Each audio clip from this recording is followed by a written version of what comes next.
ghost towns.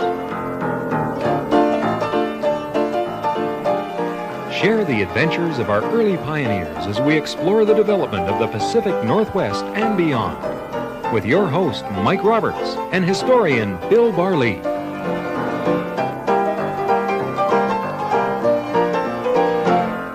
Welcome to Gold Trails and Ghost Towns. I'm Mike Roberts. Bill Barlee's here. This is the kind of show, Bill, that drives me crazy. This has got real gold in it, Oh, yeah. and great big bunches of it, too, when they finally get down to it. Yeah, and one of the most fascinating characters who ever came into British Columbia, in the mining annals of British Columbia, a guy called John B. Hobson. John Bede, what's the B stand for? John Beauregard Hobson, Irishman. I thought he was going to be a Southern American with a name like that. Sounds like it. Irishman, born, I think, in Dublin, 1844. Comes to California as a kid, 13 years old, and is fascinated. This is the height of the rush. He gets there in 1857. So this is the height of the rush in California. Well, actually over the top of it. Still a lot of gold coming out of California. Yeah. A lot of it coming out of lode mines, and a lot of it coming out of placer mines, but hydraulic placer mines. So he then, his family has some money, Mike, and they send him to college or university. He comes out as a bona fide mining engineer with an interest, I think a latent interest even at that time, in placer mining. And of course, this is one of the great modes of operation and living in the 1850s and 60s in Western North America. He becomes, by the way, a valued employee of the mining Institute of California. He becomes a state employee, and he does a lot of the technical papers on all the gold fields of California. And in doing so, he acquires a knowledge of placer mining, specifically hydraulic mining, I think equal to none. He really was in a class by himself. Now, the interesting thing about J.B. Hobson, he's in California, he's there until he's about 48 years old, but at that time in Canada, there was a big rush, of course, in the all through 1858 is the Cariboo Rush. Sure, the Cariboo Rush. But on the tail end of that Cariboo Rush, a lot of Chinese miners came in, and they went up various rivers in the interior of the province. The Fraser, of course, is well known. We've mentioned it before. The Quesnel is well known. And this particular story kind of revolves around the Quesnel. So it revolves, essentially, we start at Quesnel Forks, and what happened there, of course, the miners branched north, and some of them went almost due east in kind of a southerly direction towards a horsefly country.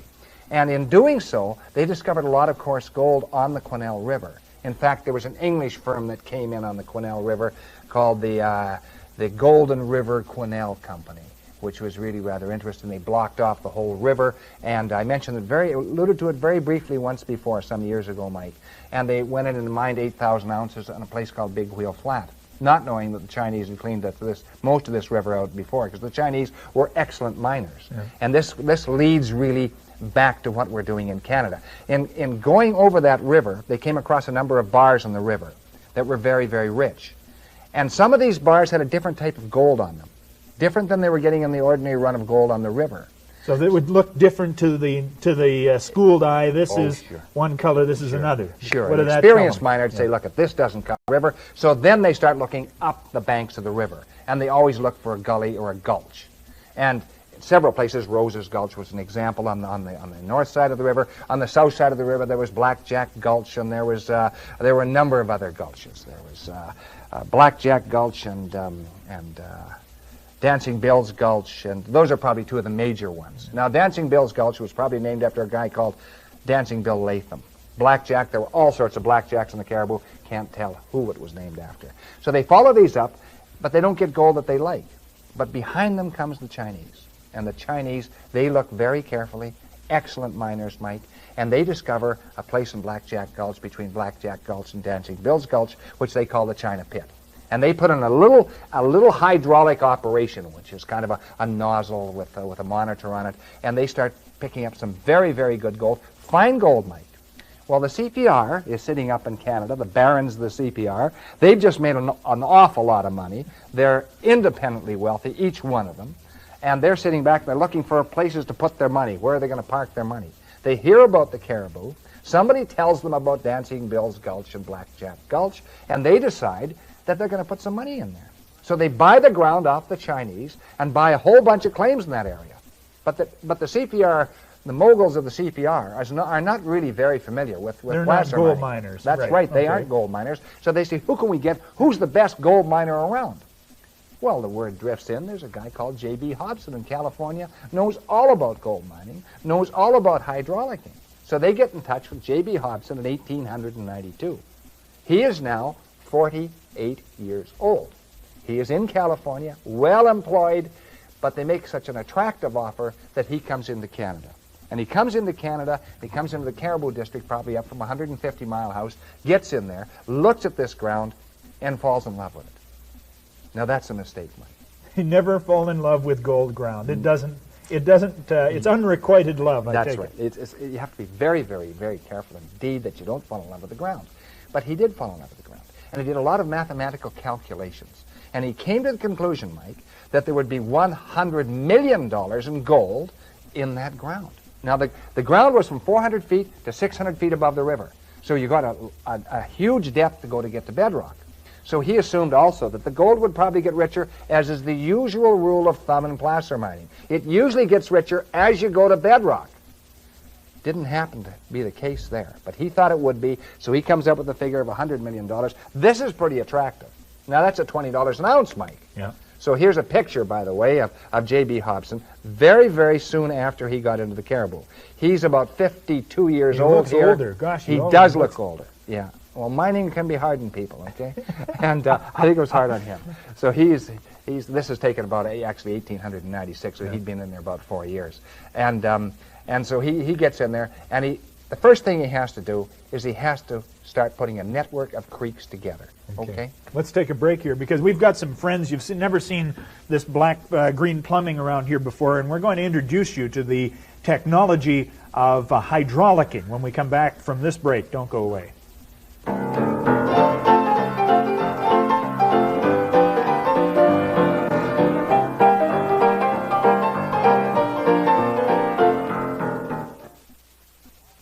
Welcome back to John Beauregard Hobson's story on gold trails and ghost towns.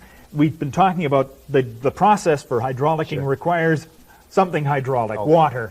How do they get water to this high ground when you go there? There's not a lot of water immediately accessible. Not only that, the country around tends to be somewhat arid. There are creeks and there are lakes.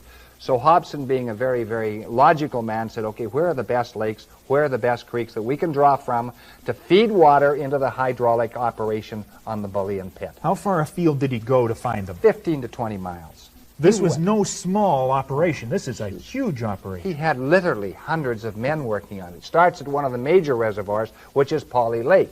But he doesn't just draw from Pauley Lake, and you can see from this particular photograph that drawing from Pauley Lake, and there's a 4 or 5 foot, sluice or whatever you want, ditch, sure, whatever you want to call it. But he does that in Hazeltine Creek, and there's another photograph of Hazeltine Creek, and he does that in 6 Mile Creek as well, Mike. And so all this network of water gathering is really quite an operation. And it's all funneled to and it's here. all funneled. Eventually, it starts coming down the bank, coming down in 4 or 5 big pipes, and it comes down the bank in Dancing Bill's Gulch, and it eventually comes in to the pipes that lead into the hydraulic guns, which are called monitors or giants or whatever else you want to call it, okay? Now, you have a monitor right here. Now, this is really a very small monitor. How big were the big ones blasting into the side hills? Well, let me tell you about the monitor first, Mike, go ahead. I think I should have given you a little background, because the guy who gave it to me was a very, very good miner. He worked on a creek called Poor Man Creek or Donovan Creek in the Cariboo and did very well, used this monitor. Now, this is a 1 3/4 to 2 inch monitor. His name was Bill Smith, old friend of mine, and he carted this monitor down to me, and this is typical of the monitors. This is just a small one instead of a big one. Okay. You have a 22 instead of a 303, okay? And this is what it is. This was a small caliber That's monitor. right. Okay. And what happens is the water comes down a pipe like this. This is a graduated pipe. So that's wider here than it is down here. And this, in turn, goes into an operation like this, where it narrows down. And on top of this, of course, sits the gun. And so all of the time, all of this narrowing taking place, the higher the pressure is becoming. The higher the head or the higher the pressure. Okay. So it goes into that nozzle, and you can see it's rounded, so this is obviously darn close to the business end. Works something like a water pistol. Yes. Sure. And then it comes down into this, and this is the pipe getting narrower and narrower and narrower, which builds up the head. And what that does, it shoots into the bank and destroys the gravel. It washes the gravel down through a sluice box, and it comes right into the bank itself. And here's a couple of pictures, a monitor at operation in the Bullion Pit. Now, and this is a big monitor. Now, oh, yeah, how big were they? This is probably a 12-inch monitor. A 12-inch monitor, if you were to get hit by a 12-inch monitor at 100 feet, they wouldn't find you. Would just blow you apart. Blow you to pieces. Absolutely blow you to pieces. So this is a 12-inch monitor, and the next photograph is a marvelous photograph, one of my favorites. And here's the water raining down, and this guy is operating this monitor with the balance box. And that's this little balance box here. There's a box built right onto it, because no single man can hold back this kind of pressure. Couldn't hold the pressure. Just couldn't hold the pressure. And he's washing down the bank, and this is a very, very wet job. Some of them loved it, Mike. Absolutely loved it. But you know, well, it's so destructive, you know. I mean, right. It just washes that side hill away, and and you're really seeing you're making progress. Sure, but they were getting small gold, Mike. Like that's there. Yeah, I love it when you bring gold, though, Bill. It's important to me. Well, that's typical of the gold that you would have got from the Bullion Pit. And he made a mistake, as I mentioned before. He thought it was going to be 20, 25 cents a yard. It was not 20 or 25 cents a yard. It was about 10 cents a yard, or just maybe 11, between 10 and 11 cents a yard. But the interesting thing, Mike, was in the first part of it, the first part, when they put it on that ground, they went to the China pit, and the Chinese miners were so good, they had the best part of the ground. Hobson didn't know it. Yeah. So is that where they started? They started with the China pit, and then they worked their way beyond that. Yep. Okay. I'm going to take a break here. Be back in just a second, and we'll show you the extent to which the Bullion Pit grew, and some of the immense ingots, I guess, of gold that's been refined from this. Do that right after this break.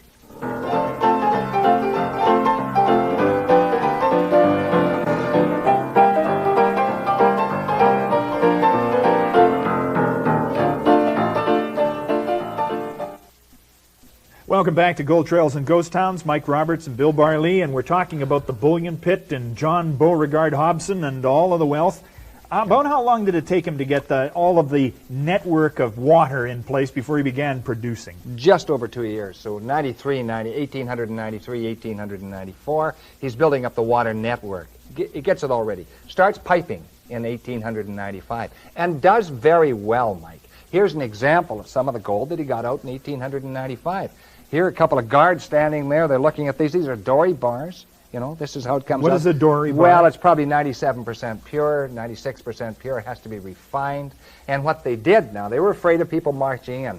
They thought that the thieves were on. They thought the thieves were going to be on the move, and they were going to grab some of this gold. So they poured it into a great big mold, which looks like kind of a bullet, a very large bullet. And this picture here, you can see the bullet, and that weighs about 203 pounds, Mike.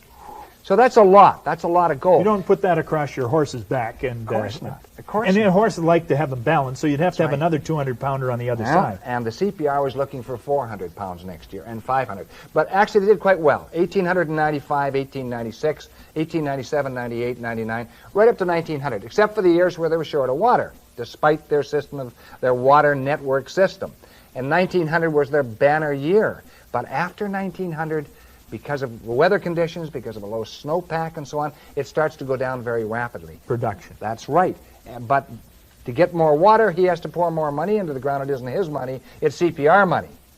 Okay, and the CPR is starting to say, hey, we've taken on a lot of gold, but we put more into the ground than we've taken out. And being the CPR, they're very careful of that, so they cut it off. They walk away from it. What does John Beauregard, the man who's in love with the ground, do here? Yeah, he's caught on that classic bind of the placer miner. He just says, well, I believe in this ground. So he goes back to New York, and he sees the Guggenheim family. This is an important family? Very, very wealthy family in corporate America in the 1890s and 1900s. And this is what he goes back about 1904 and 1905. Interests them with the photographs he has of the gold coming out of there. They think, well, the CPR's missed a bet. They invest. He spends in 1906 $200,000 of Guggenheim money. And he doesn't get much back because it's a bad year for water. Now you multiply all of this by 40 to get to current events. So if you multiply 200,000 by 40, $8 million. $8 million these people spend on a speculation. Yeah, on a straight speculation with very, very small gold, as we know. So by 1906, they say, hey, we didn't do well. So they pull the pin in 1907. Here is John Beauregard Hobson, about this time, Mike. This is a picture of him. And he even looks older now. I mean, he's still not an ancient guy. No, he isn't. He's 1907. He's 53 years old. Ooh. He looks 83, and he feels 83. But this doesn't stop him. Like many placer men, he continues. He's following the rainbow, Mike. And what he does is he gets some friends together who believe in his genius, and he was a genius. There's no doubt about it. And he patches enough money together, so between 1907, 1908, and 1909, he gets the network of creeks and all the rest, the bridges, and then the camps and the reservoirs all ready again. He's ready to pipe, and by 1909, he thinks he's got her on the way. Bad year again for water. He waits for 1910. Now it's starting to break his heart. And indeed, it does break his heart. Because by 1911, he's a sick man. He's on the downhill slope. By 1912, he's a dead man. He dies on the January the 9th of 1912. That essentially is the end of John B. Hobson. Although he leaves behind, Mike, he leaves behind a monument. And the monument is the Bullion Pit. And you know, if you go and see that Bullion Pit today, you will recognize that it is indeed a monument. Well, I have to apologize for this video. I shot this with my own little shaking hands. Yeah. When you stand at the edge of the Bullion Pit and look down, and there are still people working the Bullion Pit to this very day, it is a huge hole in the ground. And how long must it be? It must be a mile or 2 miles long? Yeah, it's over a mile long and hundreds and hundreds and hundreds of feet deep. You can get lost in the Bullion Pit. And that entire acreage was washed out with monitors washing away the ancient gravel. All done by man, the biggest in the world. Nothing touches the Bullion Pit. And the interesting thing is, although John B. Hobson goes, Mike, the work continues. People can't stay away from the Bullion Pit. So they work through the 20s intermittently, into the 30s intermittently, into the 40s. And here's a shot from the 40s. And this particular shot shows the riffle cleanup. And there's the riffles coming down. The riffles are, you lift those riffles up, and then you can see the men cleaning out the box. And this is the most intriguing part of mining, because you know how much gold you got after your run, you see, or after your piping. Until then, it's all just gravel. Now it becomes precious. Yeah, that's right. And so they're packing all this gold together, and they're weighing it out very, very carefully. They still don't make enough. And of course, then the operation, the bullion, starts to slide down. And I think it's indicated in this photograph. Here's the big house, Hobson's big house, burning in the 1940s, I think it is. And I'm not sure it's 40s or early 50s. But there it is. Somebody caught the picture of the house going down. And with it really goes much of the bullion. Now, the bullion is still operating today, Mike. Yeah. But the interesting thing about this area is this, is that I think that the Chinese miners first hit it. They knew. Guys like Wally and guys like Tom, who was really China Tom. There's a picture of him, by the way, Mike, and it's kind of a great picture. This is China Tom. Sure. Now, he looks like a very lovely man. He's smiling, warm. Was he a warm man, or was this his sales face? He was a very nice man. And he was a merchant, but he was a miner first. The merchant, the profit he made from being a merchant allowed him to go placer mining. And there's a letter to him. And he's called Mr. China Tom. China Tom is Tom, and that's kind of interesting. And this is another letter here, Mike, from Wally, from the Wally Company in Quesnel, and one of their tokens. And that token is very interesting. It's worth $10. It's made out of aluminum, and it's been beat up a bit. But that was a rare token, I take it. Oh yeah, they're very difficult tokens to get. There's some in the Quesnel Museum. And what happened, of course, this area, Mike, is really a fascinating area. And I'll tell you why it's a fascinating area. Because if you look through the entire area, if you put it under a very close scrutiny, you would find that on the north bank of the Quesnel River and Quesnel Lake, there are all sorts of hot spots. We talked about Cedar Creek before. Mm-hmm. Cedar Creek was spectacular, absolutely unbelievable. We've talked about Spanish Mountain before. It was the same. That was on the north side. We've talked about Rose's Gulch. That was on the north side. And all along that north side, where this town of Likely is now, even in some of the backyards in Likely, there's a fair amount of gold. And the same on the south side. Now, as you look down the river, as you cross into Likely, and you cross over the bridge there, and you look down the river, that north side is visible, and also the south side. The bullion was on the south side. Now, some people have come down that road on the south side from 150 Mile House, which is an easy way to get in. Yeah. They picked up nuggets right on the road after a rain. Nuggets. So what it tells me is that through that area, at one time, probably many, many thousands of years ago, there was a magnificent river came right through this area, carrying a lot of gold. That's why that gold is up 600 feet, 700 feet, 800 feet, 400 feet, way above the river. Some of the gold is entirely different. Some of it is still intact, Mike. There are some places where there's coarse gold, some places where there's very, very fine gold and light gold and scaly gold. Yeah. But I think that in that area, that if you examine it very, very closely, a very fine placer man's going to come in someday, and he's going to go over it with like a fine-tooth comb. And he will put it all together, because there is, I think, an interrupted run. Now, Mike, an interrupted run means you get rich gold, and then suddenly it'll disappear. That may be because of glaciations. This may be a tertiary channel, pre-glacial, on either side of the river, you see? And miners have tapped into that area for the past century. In fact, they're still working the Bullion Pit today and working a lot of areas that they worked 100 years ago on that. And they seem pretty serious today, too. The signs are up, no trespassing, active mining, prosecution against trespassers. Yeah. Gold is a serious commodity. Oh, sure it is. Oh, sure it is. I think that this particular area will lead to a magnificent discovery, maybe in the next 5 years, maybe 20 years from now, maybe 50 years from now. But I think somebody's going to put together all the pieces of this puzzle, and they'll find out where that channel is going. And I think that will happen. It might happen to an amateur, probably will happen to a professional placer man.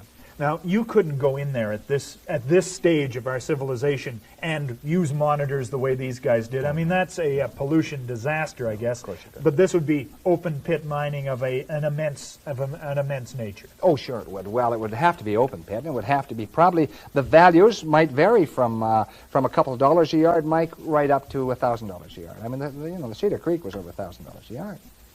We haven't found all the gold that's in place yet, have we? No, of course not. Of course not. There was another little artifact here that I just wanted to take a look at, and it had to do with Atom, and it's a wonderful little receipt that also, I mean, when you find a little piece of paper like this, you really find more than just an anecdote. Yeah, right? you do. This is from Atom. It's a sum of $2.50 received, 700 feet of Crete claims. Yeah.